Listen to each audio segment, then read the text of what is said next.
Mr. Leader. I mean, you ultimately lost this, and you take personal. Who lost? You lost in the. Who lost? Did the voters lose? Well, Democrats did. You're lost. Did the voters lose? You take personal responsibility for investing so much time and resources, tens of millions of dollars, in ultimately fruitless effort. We did the right thing, and this effort is not over.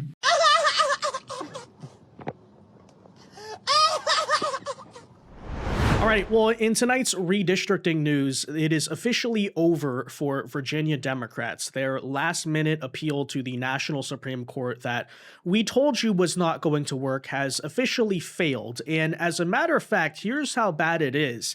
They didn't just lose the case, the Supreme Court refused to even take the case. On a unanimous basis, basically, the Supreme Court wrote a one-sentence decision that was effectively laughing them out of the courtroom, saying, get out of here, you unserious losers. We're not even going to entertain this. You're wrong. Go home. Bye, which is quite hysterical to witness, especially given a lot of the recent whinings from Democrats over that decision. They've been trying to claim over the Virginia ruling that, hey, well, the court was bought by MAGA Republicans and, you know, how it's totally unfair. The people voted for it, blah, blah, blah. And then you go to the National Supreme Court, and even your beloved hero, Ketanji Brown Jackson, says, what is this?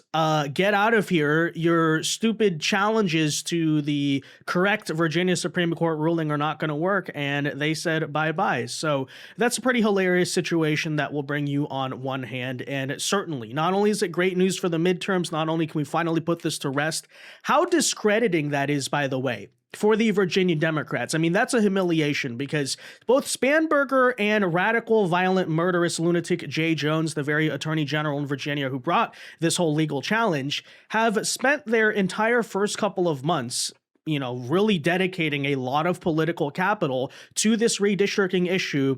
And for all that money, all the resources they poured in, by the way, how much money Democrat mega donors wasted trying to win this referendum only for it to get struck down. Not only is that a loss of resources, I would argue that's a huge loss in credibility. That's one of those moments that really just makes you look stupid and ineffectual and almost a lame duck already, you could argue in a sense. So that's the news on one hand. We'll tell you about it. But on the other hand, I also want to bring you some updates on a new RINO governor who is now calling a special session on redistricting after previously hinting he would not do so, which is good news. And to an extent, I guess he caved to the pressure, and I'm happy to hear about that. But there are still some caveats here that we have to explain over in Georgia and what they're doing with redistricting, because once again, this is a situation where we have a shot at 100% victory. You look at the left, by the way, you look at the Democrats, notice how totally ineffectual they are.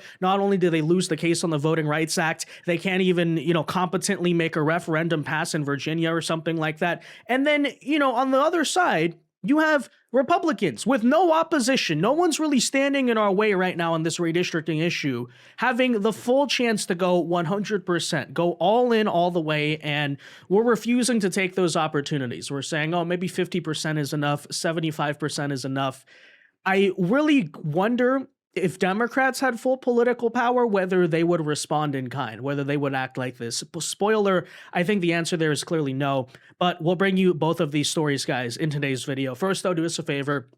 If you enjoy our content, make sure you hit that like button down below. Subscribe to the channel if you are new. That is the best way to support our work, and it also ensures that you can stay up to date with all of the latest news and coverage. And that said, let us begin by laughing about Virginia, because objectively, it is pretty funny. How desperate, how flailing the Democrats were. You know, the meltdown over this has been pretty hysterical.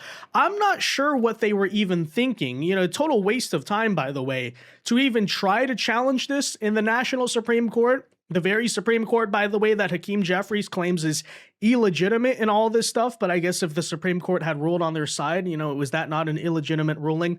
Nonetheless, they went to the Supreme Court, and, well, here's what happened. This, but the U.S. Supreme Court moments ago has ruled against Virginia Democrats when it comes to reviving their pro-Democrat redistricting map ahead of the 2026 midterms. Yeah, so to explain for people, basically what the Supreme Court said here is that it's just not our issue. It's not our jurisdiction. It's not a matter of national or federal law or the Constitution. whether you break your own state constitution and state law and state procedure in doing a referendum, that's entirely a matter to be decided by your state Supreme Court, and we have nothing to do with this. It's literally just not our problem. And so basically, the Virginia Democrats tried to bring a petition to the Supreme Court for them to hear the case. Supreme Court said, forget hearing the case. We're not even going to entertain that. Not our problem. Shot it basically back down to the states where the Virginia Supreme Court has already made their final decision. So yes, it is over for them. As I said, this was a Hail Mary. This was never going to work. Even if the case somehow were to be heard, this is the same court you claim is MAGA captured or something. Again, what did you think exactly was going to happen? But what I would point out, because you're already going to hear a bunch of Democrat flailing about this, oh, of course the MAGA Supreme Court wasn't going to hear our case. They're MAGA this, MAGA that. Okay, as I said in the beginning, it was a unanimous 9-0 decision. One sentence, by the way, basically, that we're not going to hear this case, which means all three liberal justices, including Ketanji Brown Jackson, quite shockingly, you know how she goes. She's your hero. Even she said, yeah, this issue's not within the Supreme Court's jurisdiction. So on a pretty bipartisan basis, it is just the case. Like, the Supreme Court made the right move here. Democrats were grandstanding. They were wasting time. It was a dumb Hail Mary. But let me just make a prediction. That's not going to stop Hakeem Jeffries and the National Democrats from criticizing the Supreme Court over this, saying, oh, well, look at what the MAGA people did, just totally obfuscating and lying about the truth. By the way, they're going to make it sound like it's the conservatives here who made a partisan ruling to strike it down, not the fact that for the second time now, Virginia Democrats are just totally not in the legal right here. They're just like completely breaking laws, and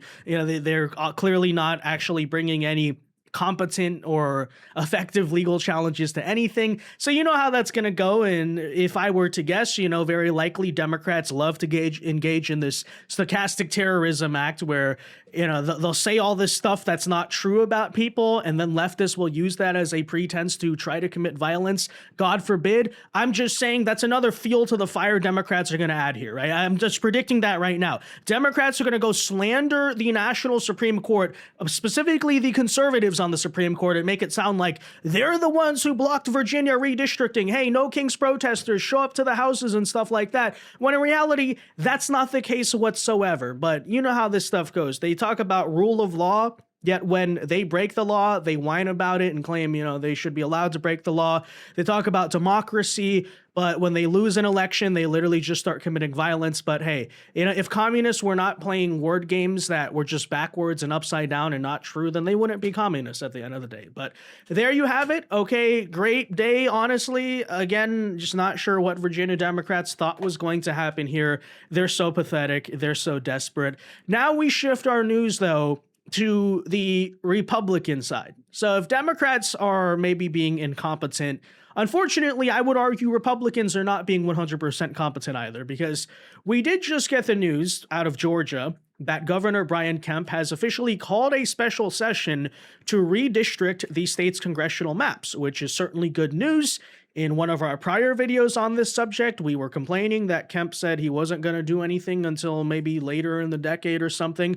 Okay, the special session's happening now. That's certainly good. But as I warned people in the beginning, there's a major issue here and another missed opportunity, I guess you could say. Very typical RINO behavior. An extremely rare move. Governor Brian Kemp is calling lawmakers back to the Capitol for a special session. It is to address some outstanding election issues. That is when those QR codes that we have on our ballots right now that are used to tabulate our votes become illegal. And that was something that actually the legislature imposed on themselves a couple of years ago when they passed that bill in 2024, setting that deadline. And, of course, after that Supreme Court decision last month that banned racial gerrymandering, they may also redraw Georgia's congressional maps for 2028. We have a presidential election that year. It is something Republicans badly want to do and something Democrats fear will dilute the votes of many minority communities. Yeah, so if you caught that, Brian Kemp is now calling a special session to do redistricting, which is a good thing,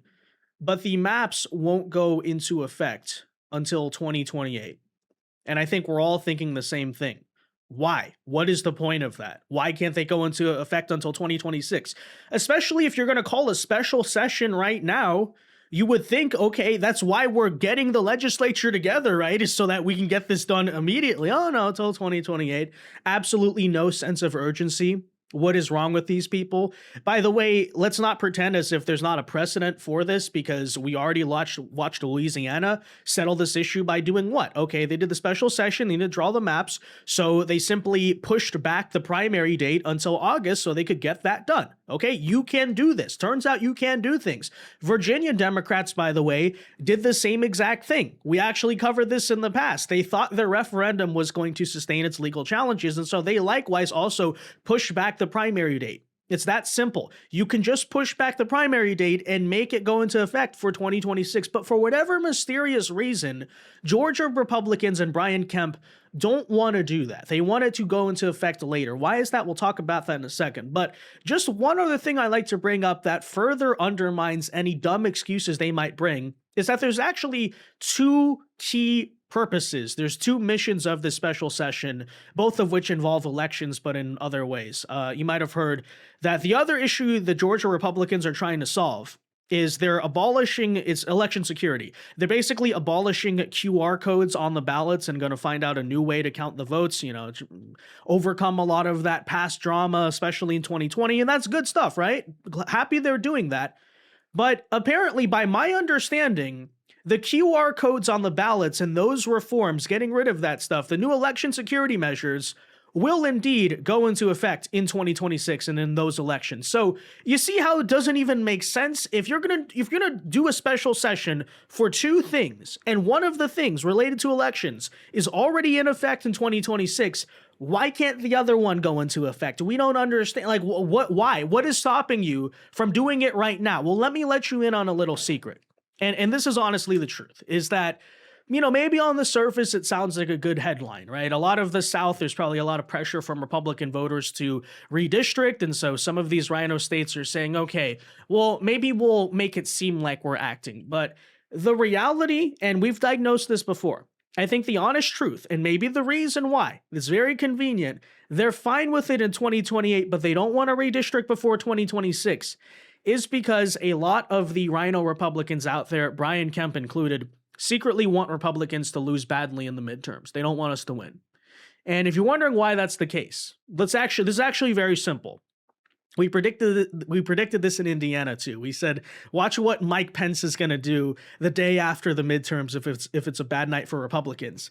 Is that a lot of the Republican establishment, although they may verbally claim to support Trump because they kind of have to politically and all this stuff, secretly deep down, a lot of these sentiments from 2015 have not gone away. They still don't like the guy. They've still been waiting for years for the moment where they can finally get rid of him. You saw some of those attempts in the 2024 primary, but it was never that serious. It didn't go anywhere. But I'm telling you right now, what you're going to watch is that if Republicans do badly in the midterms, they're going to use that as their pretense to basically say, okay, guys, we're going to lose in 2028 if, Trump's successor is handpicked, if it's someone like Vance.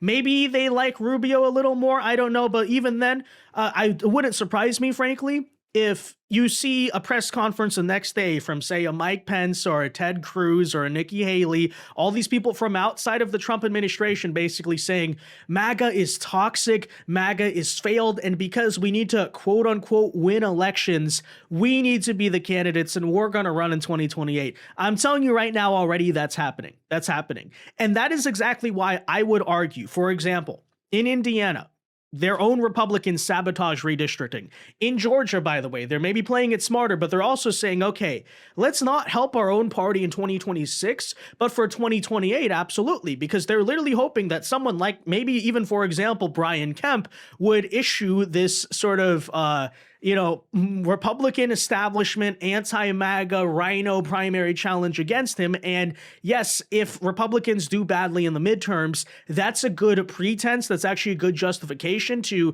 maybe send the sleepy neocons and those types of characters back into power, right? Let's go back to the 2012 GOP. And if you've been paying attention to politics throughout the Trump years, you would know this trend is really nothing new. Okay, they've been doing this for a very long time, always looking for those opportunities to jump ship or declare failures or something. so that they can give their Mike Pence, campus speeches with like 5 people there and all this nonsense and talk about, oh, Ronald Reagan, it's like 2026. The guy's been dead for 20 years, but, Donald Trump is such a cult of personality. That's why we need to have the cult of personality of Ronald Reagan. That's what true conservatism meant. This is like the sleepy geriatric crowd of 5 people that Mike Pence is speaking to. But literally, I'm just describing, right? Does it not make perfect sense? That is the very reason why on redistricting in 2026, a lot of these rhinos refuse to play to win. Look at Mississippi too, by the way. Mississippi, they said they're not going to do it in this cycle, but they said maybe they'll do it later down the line as well, right? Maybe 2028. Well, that's very interesting. That's very coincidental. In Mississippi, you have Tate Reeves, who I've described as a Chamber of Commerce Republican, right? Just totally like milquetoast, centrist establishment guy, whatever, right? Not really a very MAGA Republican, we'll put it that way. But why, he might do it once Trump is gone, because once Trump is gone, the Republicans want to win again. But very curiously, when Trump is still here, it seems like these people keep trying to sabotage Republican victory. What is up with that? Well, that is exactly it, right? They're hoping MAGA will fail, so that way in the ashes of it, in the collapse, right, they can come in and say, well, look, guys, we need to go back to our Republican Party. Not something we can allow to happen. Georgia needs to redistrict right now, okay, for 2026. Pointless, but hopefully people understand, right? Maybe we can break it down. That's why they're really doing it. That's what they're up to. And it's just utterly disappointing and unacceptable. I don't want to hear any other excuse other than what I provided. That's the only reason. Because if it were an issue of, well, maybe we don't have the time to get it done. Okay, well, explain why other states are doing the same thing. Other southern states are perfectly fine getting it done. No, you can get it done. You don't want to get it done. We've seen, by the way, when Georgia Republicans really care about something, it's usually not a MAGA issue, but when they really care about something, they're like, boom, we'll do it right away. So why don't you care enough about this? Well, again, answers there are very simple. All right. Anyways, that said, guys, there are the latest updates. Democrats losing spectacularly, and then we have the RINO Republicans snatching defeat from the jaws of victory every single time with these people. But as I said, I think there's a reason they're actually doing it. But anyways, that said, let me know your thoughts. Be sure to leave a like on this video, subscribe to the channel if you are new, and until next time, God bless and peace.